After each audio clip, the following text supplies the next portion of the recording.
Hey everybody, I was wanting to do a question and answer video. I'm getting a lot of comments now on a little bit on Facebook, which I'm not a fan of, and then on the YouTube channel that you're watching right now.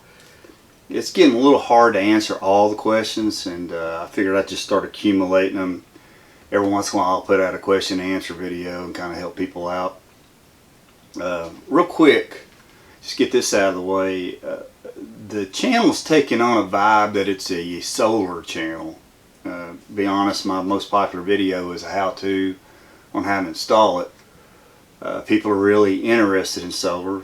That said, I do use it, but I've got a video that's getting a little bit viral right now. I tell you that I'm going to propane and going away from solar, and people are just kind of shocked on that. It's just the way it is. I'm going to make this two segments, one for homesteading questions and one for solar. Although I don't want this to be a solar channel, that's why I'm getting a lot of questions on right now. So I'm just going to dive right into it. I want to get the fun stuff over with first, and to me the homesteading stuff's the fun stuff. So one of the questions I get a lot is, where are you located at?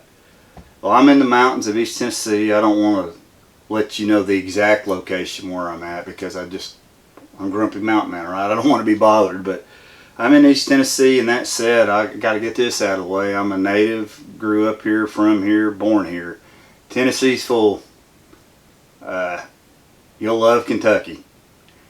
People take a vacation here and think that's where they want to move. We got no state income tax, and with COVID, everybody's moving out to the country, man. It's been ruined.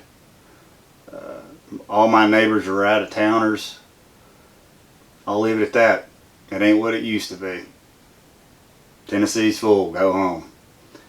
So what kind of tractor do you have? Well, I've got a Mahindra 1526L, and I love it. It's been a great tractor. It's 26 horsepower. It's four-wheel drive. It's got lock, diff lock. Real good for the mountains. I had beet juice added to it. I'm going to have a video out on it here shortly. But it's been great. That tractor with all the implements, it's like having a It's part of my toolbox. I can't say I can't imagine living without it. I'll say this, I had a gray market tractor before that, and I'm so glad I traded up. So here's another one. It's a comment. Motor oil is bad for the environment. Okay, where that's going, I've got a video where I use motor oil for a stain. That dog don't hunt. You buy oil-based stains at the big box stores, there's no difference. I do know for a fact that carpenter bees will not eat it. Okay, this is one. It's a carcinogen. It give you cancer. Well, I'm not drinking it. And there's no fumes. It's the end of that, right? Okay, here's another one. This is more on the hunting and just habitat. So why do I plant so many food plots? Well, that's kind of a good question, because you can only hunt one at a time, right? This is weird. I don't hunt per se. I like being out in the woods. I love it. Makes me feel better when I'm out in the woods. And I like raising wildlife. I work really hard on this property to create wildlife habitat, from burning to planting strips of food to bush hogging strips for habitat for rabbit, grouse, and quail, and turkeys, and deer. I went one year and didn't even harvest a deer. I just watched them. So I plant a lot of food plots just so the deer will have something to eat. When I first bought the property, there wasn't one. You could go weeks and not see a deer. A couple years ago, we got hit by black tongue. That's when I didn't hunt. I wanted the deer population to get back up. When I first moved here, there was no songbirds, there was no rabbits, no squirrels. Now I got all that. It's pretty amazing to see the big difference in 4 years of what's happened with this property. Okay, here's one for the chainsaw video I had out. This is crazy. You should use a crisp cut saw. That way you don't have to use gas. Gas won't go bad if you're using yourself. What? Man, no. I pull a rope for a reason. That's insane. So let's pull the band-aid off and let's get to the solar stuff. So I've got a solar video out right now why I basically said I don't think solar is worth it. Let me stop right there real quick. I've got wind power, solar power. Just got the hydro installed. I need to flip the switch on it and power it up. But I'm going to propane. Propane works. I'm already using it to heat my hot water, which I also use wood stove to heat the hot water in the winter. But my cooking's propane. Okay, well now I'm going to run my refrigerator and freezer on it. Steady as she goes. That appliance will last probably 20 years. Propane's cheap. So that goes to the next question. What are you going to do if propane prices go up? I'm like, what? What are you going to do if gasoline prices go up? What are you going to do if food prices go up? Well, I like this one. I'll grow all my own food. Well, good luck. That said, man, to me that dog don't hunt either. Because here's why. Gasoline goes up and down. You keep buying it. That said, I can store propane. I got lucky. I found an ad on Craigslist. It was a estate sale. I bought a bunch of propane tanks. I've got a bunch of 100s, and I got a bunch of 20s, and I got a bunch of 30-pounders. So when propane's cheap, I'll buy it. When it's not, I won't buy it. But that said, we have done a lot of fracking. We are awash in natural gas right now, which is a derivative. Propane can be a derivative of that. We make more oil now and produce it than Saudi Arabia. The next 10 years is going to be pretty steady on petrochemical prices. I'm banking on that. If not, the refrigerator and freezer will run on 110. But I've got that covered. That said, I'm not worried about propane prices going up. So this is the other one. Well, you're not truly off-grid if you're going to use propane. Okay. I didn't know it's contest. I didn't know we're keeping score. I don't care. I don't care. You're not going to go. And that's another thing. I'm going to be off-grid and live independent. No, you're not. You got to go to the grocery store. You got to work. You got to drive a car. You're not off-grid unless you're going to make your own candles somehow and make your own canning jars. I guess you can make glass. I don't know. That don't hunt. Well, you should have gone with lithium batteries. Absolutely not. I don't want to get in any tech speak, so I'll just break it down real easy. I've got a laptop battery that's swollen. It almost caught on fire. I've got a hotspot battery, lithium. It's swollen. It pooched up. It almost caught on fire. I've got an old cell phone battery. It pooched up. Almost caught on fire. I've got an 18-volt drill motor battery. It pooched up and almost caught on fire. Lithium's great until it catches on fire, and I'm not putting a fire hazard in this cabin. I sleep here. I ain't doing it. You want a solid battery, go wet, go 6-volt, golf cart battery, make it 12-volt. Red to black, boom, 12-volt. That's not complicated.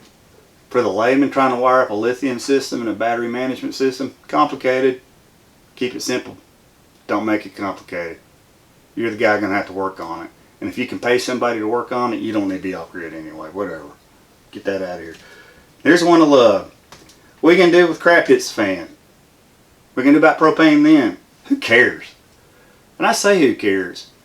Let's just do the math real quick on this crap hitting the fan. First of all, that's a fable.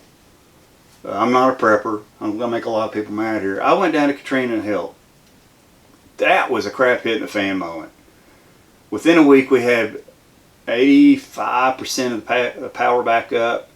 Within a week and a half, we had 90% of the people back up. And within 2 weeks, we had almost 100% of the people back up. If you didn't have power, you could use a generator. Gasoline was still easy to get, and ice was easy to get. That said, a lot of houses got blown away. Well, you don't need to worry about power then anyway, do you? That crap hitting the fan, that dog ain't gonna hunt, man. I ain't drinking that Kool-Aid, I ain't wearing a tin hat. I'm out here in the woods, not waiting for the end of times. That's no way to live. Something else that I found out with all these comments, if it doesn't fit somebody's narrative, they get very emotional about it. I did the math. I'm a spreadsheet guy. Propane's going to work for me. It may not work for you. I don't know where you live. I don't know your system. I'm just telling you it works for me. So you take the emotion out of it, which you should on anything. I've got a mix.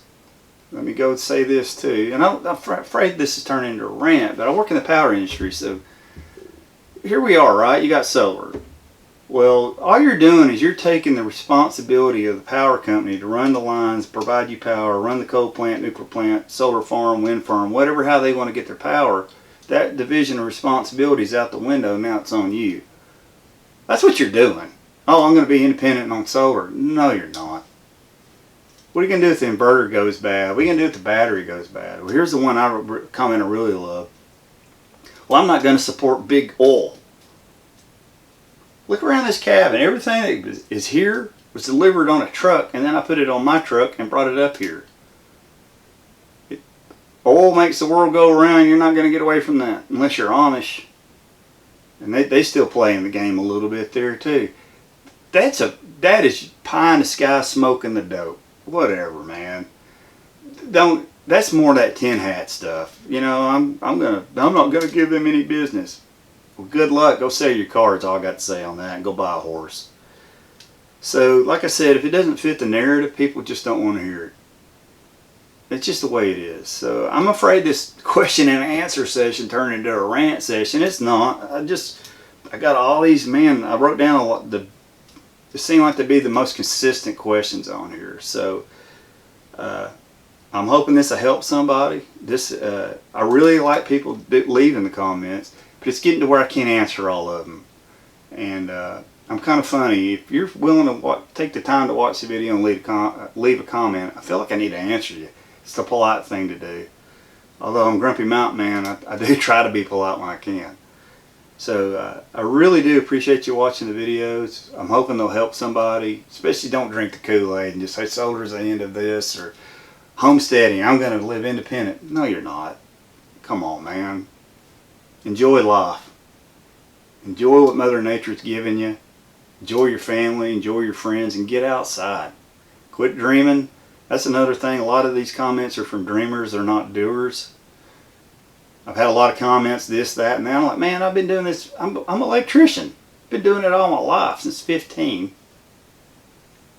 And I've lived on solar for 4 years. I kind of know a thing or two about it. Not saying I'm an expert, but for me, in my situation, I kind of got it figured out on that.